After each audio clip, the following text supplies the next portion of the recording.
ఇప్పుడు ఆ కలిగినోరింటికి నన్ను ఇచ్చినావన్న పాట నేను యూట్యూబ్లో పాడడం వలన దాన్ని చూసి నాకు ఒక మంచి సినిమాలో కూడా అవకాశం వచ్చింది సార్. ఓకే, నేను పాడడం జరుగుతుంది ఆ పాటని. అవునా? ఆ పాట మొత్తం వింటే బాగుంటుంది సార్. అలాగే. ఆడొల్ల గణనాని అందేశ పడకు, దూది పరుపులు నీకు కలిగి ఉన్నాయి, దూది పరుపులు నీకు కలిగి ఉన్నాయి.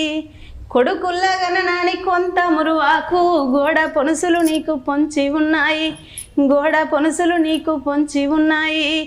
ఆడొల్ల గణ తల్లి నీళ్ళకెళ్ళింది, అమావాస్య చీకటి ఆ బాయి మీద, అమావాస్య చీకటి ఆ బాయి మీద. కొడుకుల్ల గణ తల్లి నీళ్ళకెళ్ళింది, కోరి వెన్నెలగాసే కోనేరు మీద, కోరి వెన్నెలగాసే కోనేరు మీద. కోట్ల సిరిమంతమని ఎట్లా నమ్మితివే, కోటి కష్టం నువ్వు ఎట్లా పెడితివే, కోటి కష్టం నువ్వు ఎట్లా పెడితివే.